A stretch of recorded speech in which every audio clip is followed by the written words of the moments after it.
Welcome to the VBSC podcast. My name is Greg Herceg, also known as the Volleyball Strength Coach, and I am your host. Today, we are here again with the entire VBSC coaching team. We got Coach CeCe, Coach Gerry, Coach Dion, and Coach Sarah, the whole crew in for the podcast today after a week off last week. And today, we're going to talk not so much strength and conditioning, a lot more on the volleyball side of things. So this podcast will be coming out after the fact, but myself, Dion, and Gerry are going to be playing Wapaka this coming weekend for us, right? And so we've been talking a lot about the strategy behind playing triples for three people who don't play grass, don't play triples, and have never played together.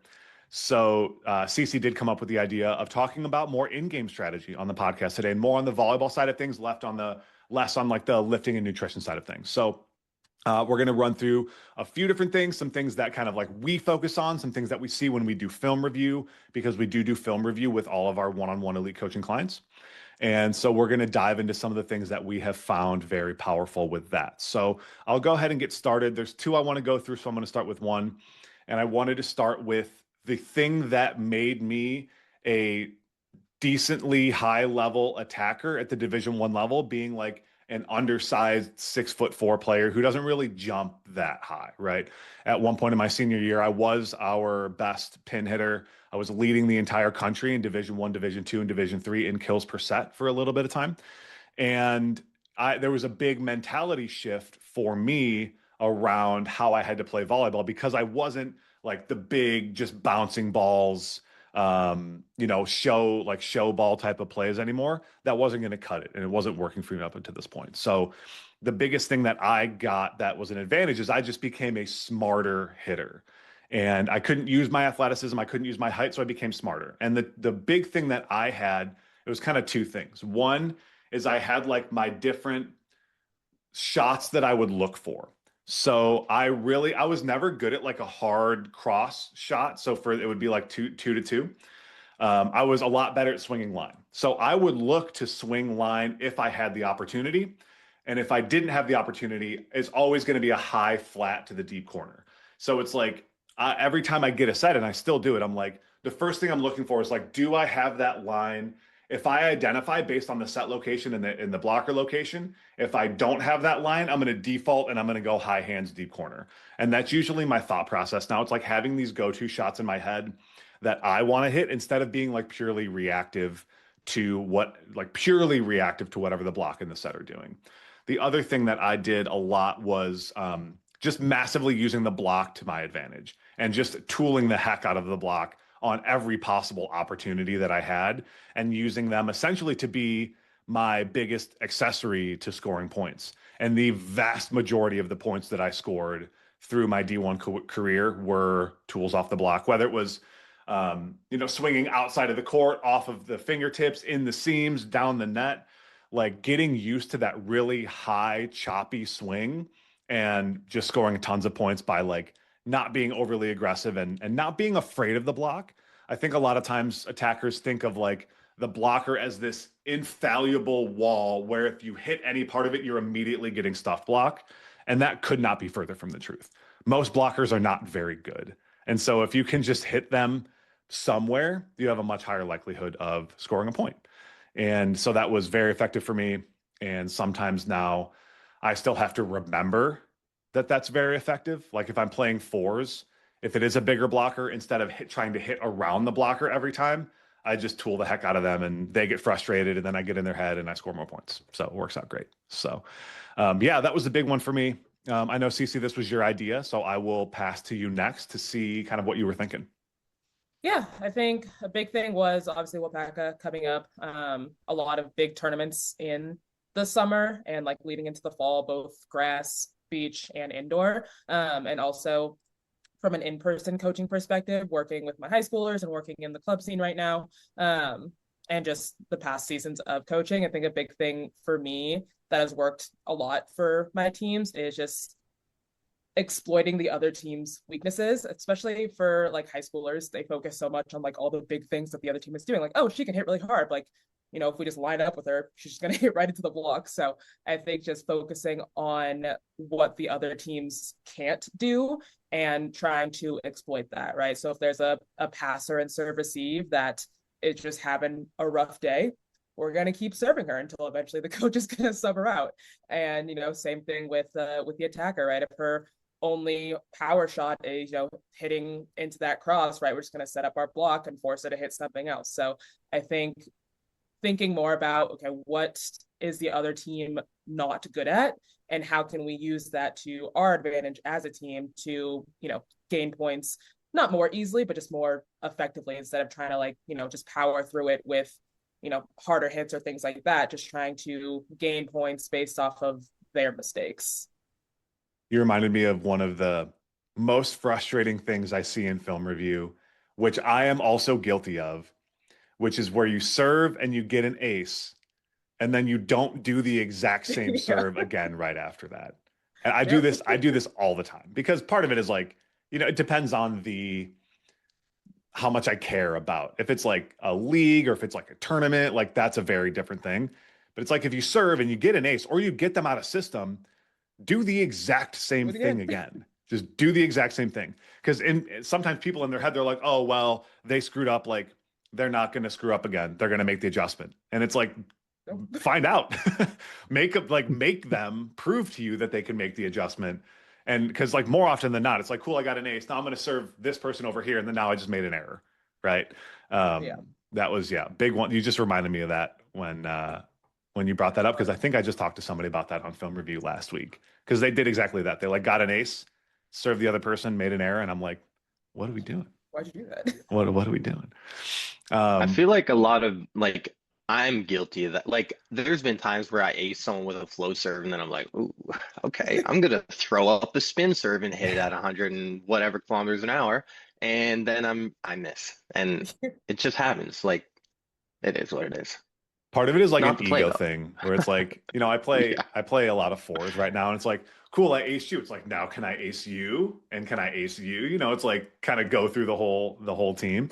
And again, that's where it comes down to like, how intense are you really playing? Like, do you really care that much? If it's like a high stakes game, like don't mess around with that stuff. Just do the thing that you just prove to yourself is going to work.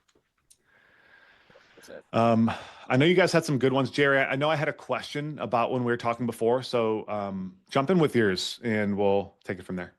Yeah, mine was kind of like the opposite of CeCe's, but like adjusting to their strengths. So like I was just talking to a client on Monday and she was this for context, it was co-ed doubles beach, like A level. So they kept getting beat mid-seam with a really good hard deep float.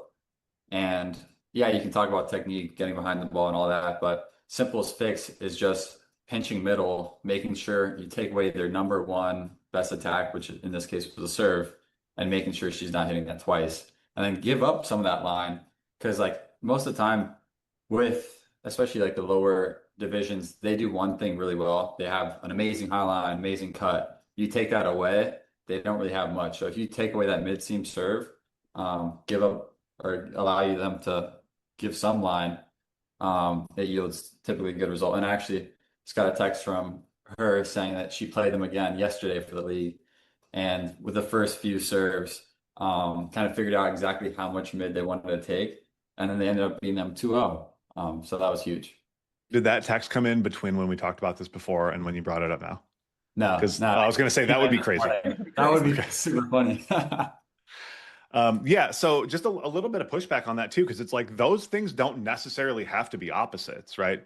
It's like you can still exploit their weaknesses while also like adjusting to their strengths. Like you would arguably want to do both of those at the same time, because it's like one is maybe let's say your offensive capability or your serving capability versus their offensive capability, and doing both in there. I remember the question I wanted to ask about that too. You're talking about like basically adjusting your starting spot when you're in serve receive.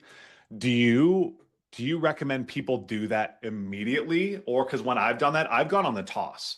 So it's like if someone's like killing us seam, when they toss, I'm going to take a step in, because I know that when they toss, they're not looking anymore.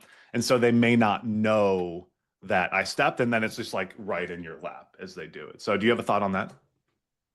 I think for most higher level games, yeah. But I think for even I think there's probably some psychology behind like the lower division games when players are a little bit more one-dimensional. They know they have a really good middle serve, and then you pinch, and it's very obvious you're pinching. And you're like, oh man, they're giving me that high line.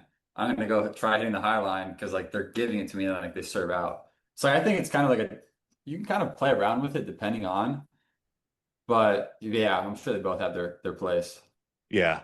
Yeah. It's like make it obvious so they hit a serve that they don't want to hit, and Yeah. that their higher likelihood of error. Yeah, that makes sense too. I think a lot of that was like hard topspin serves that I'm thinking of, like in my example. Because they have that big toss and it's like you can just take that step in there and makes it much easier. So cool. Yeah, it's a good one. That's a good one. Sarah, what did you have? Yeah, just kind of taking in what you guys are all saying. I know one thing that as far as strategy goes that I like to take as a coach, but also as a player is just pivot early. Like pivot your strategy if it's not working. Don't wait 4, 5, 6 serves later and be like, okay, now what are we doing? Right? Like just pivot early. Okay, you need to take a step in. We need to adjust defense.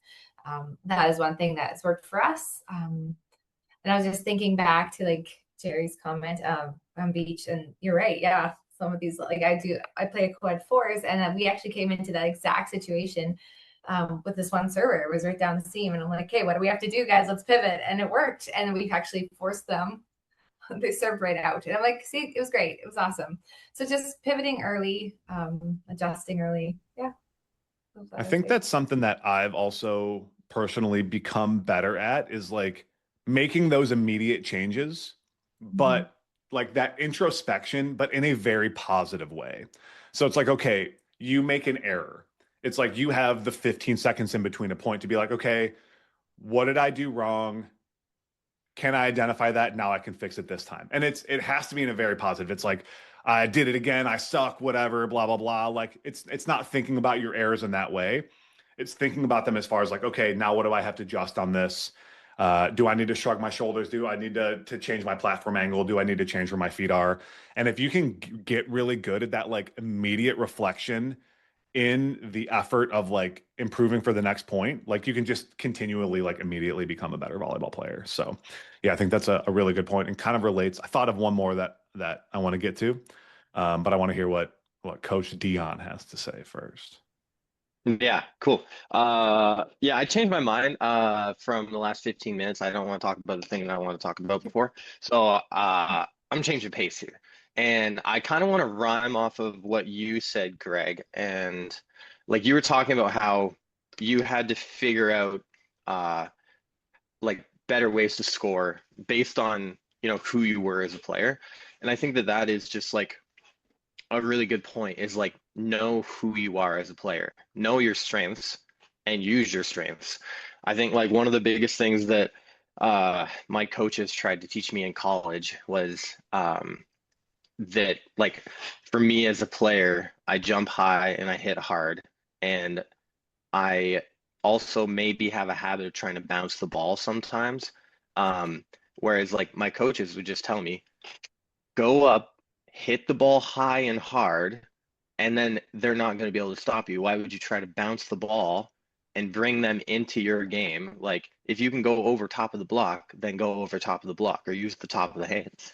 So I think it's like important to like know the type of player you are, know your capabilities, and then exploit your strengths too. Like I think that's like a big thing, and it's one thing that I've learned a lot as I go through like my career is like you also mentioned that you're not that great at the 2-to-2 shot.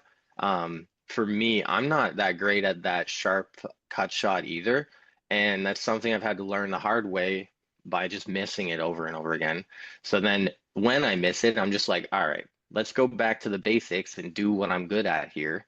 And then things usually work out better for me. In training, maybe you want to work on stuff, then work on it.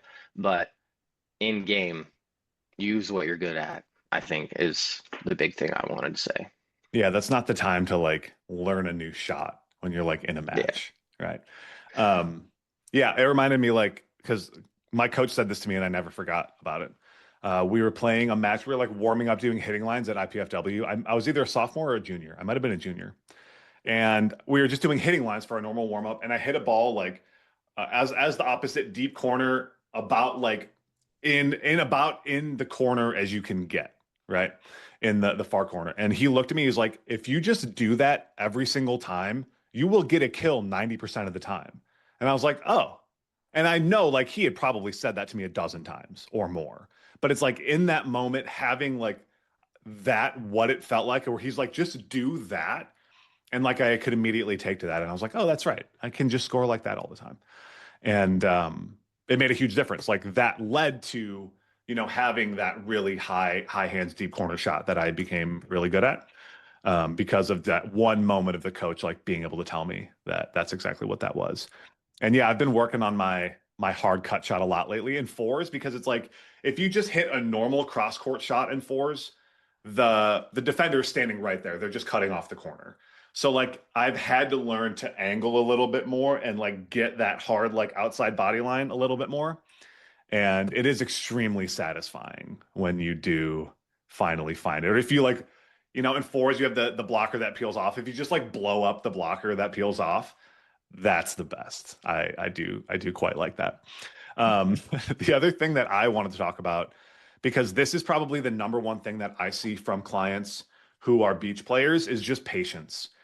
And so every time I'm having the same conversation with the same people like over and over and over again, because it's so hard, where it's like you pass the ball, you get to your spot, you wait, and then when the setter contacts the ball, then you go. There's so many people in beach volleyball early.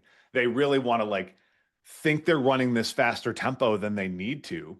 Where it's like you watch the AVP, these guys are skying these balls like way more than you see in like the recreational level, right? And so I think it's really important to like have your location on the court. You're like, I like to hit a 4 or a 5. So I always go to this spot every time. I pass nice and high. I get to my spot. I wait till they touch the ball. As they touch the ball, I take my first step, and now I can do my approach. Because what I like to tell clients too is it's better to be late than it is to be early, even in beach, for sure in indoor. But even in beach, it's better to be late than it is to be early, because it's better to accelerate faster into your approach if you're late than it is to have to slow down your approach because you're early. That's extremely detrimental to hitting power. It's extremely detrimental to vertical jump. It's extremely detrimental to your spacing and everything like that. So I would rather you be a little bit late and be able to accelerate into your approach. You're going to hit harder, you're going to jump higher, and you're going to be at a more like contacting the ball actually out in front of you instead of, up over top of you or behind you. So I see that every time we do film review. Go ahead, Dion. Yeah, I don't think we've ever done this before, but I was just thinking about these sharp shots. And what do you guys think about me sharing a low light from college that I have on TikTok? I would love that. Yes. All right, perfect. This is maybe the worst low light of my entire life. Can you guys see everything? Yes. All right. So this was right after Igor Kliuka hit that really sharp shot in the VNL. So this is the shot. Everybody knows it. Yeah. Yeah. His reaction is hilarious too. It's great.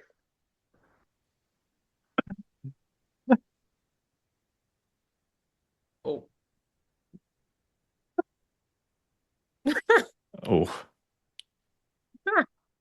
All right. I actually Anyway. can't tell what happened, but Oh, did you saw you. I could see it. It was like basically fragmented. I don't know if it was for you guys too. Damn. We're gonna have to. I'm gonna have to overlay it. If it's like that on the recording, send me the video and I'll send it right I'll now. do it. I'll do it in post editing just so everybody has it. Give us a verbal description though. Yeah, basically, I picked a really bad time to try it in game. Tried it on a set that was like 3 feet off the net, and it was on our side and actually went backwards on our side. Hit the score table. So sick. I like that sometimes. It'd be like that sometimes. Yeah. Yeah. Definitely send me that. Tag me in it. I'll Send me it repost immediately. Thank you. Awesome. Anything else you guys want to cover on like in-game strategy? Anything that you think is super important? Anything that you've been noticing for clients in film review that you are seeing a lot? What do you guys think? Yeah, I think just kind of playing off of what both you and Dion said, just for all of our clients, is just knowing your individual volleyball identity, right? I think especially as adult volleyball players that like watch a lot of volleyball, it's easy to get caught up in the comparison game of like all of these super high level players, and like not everybody's going to play like those super high level players. Like not everybody is a player that can bounce a ball. Not everybody is a player that can, have a 40-inch vert. We're working towards that. But I think it's just, again, knowing who you are as a player and using that to your advantage and not trying to be someone that you're not. And it's okay to not be that player. I always tell my players, like, a point is a point, right? As long as we get the points that we need, we're going to win, right? So whether that's a tip, whether that's a roll shot, whether that's a deep corner, whether it is bouncing a ball, as long as we can get the points that we need, we're going to win. That was the exact mentality around me.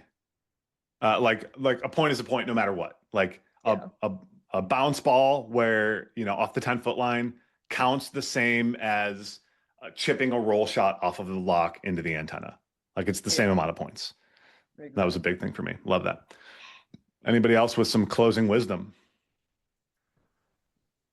Yeah, it's something kind of similar to CeCe.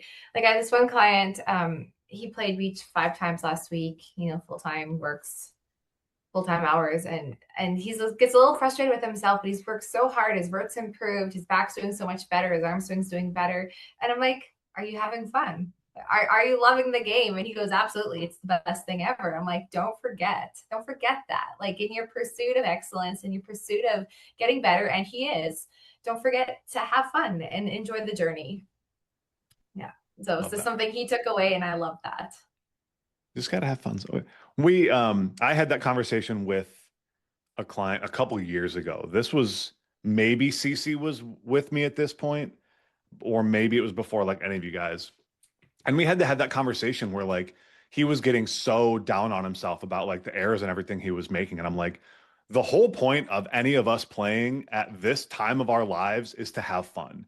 So if you're not having fun playing volleyball, then what are you doing? Like, what's the point? So it's like, just take a step back, go, just try to have a good time. None of this really matters. So just go have some fun and see what happens. And usually when you go in with that mentality, you end up playing way better because you are more relaxed and you're not overthinking or just like so tight around everything. So awesome. Let's leave it off at that because I know you guys have some client calls to get to. So yeah, thanks for everybody who is listening. If you are not subscribed, this is on all podcast platforms. So Apple Podcast, Spotify, everything like that. Make sure you subscribe to the podcast. If you are watching this or listening to this on YouTube, definitely subscribe to the YouTube channel. Drop a like on the video and then drop us a comment. If you have a podcast topic you want us to go over, drop that in the comments as well, and we will definitely add it to the rotation. Otherwise, we will see you guys again next week.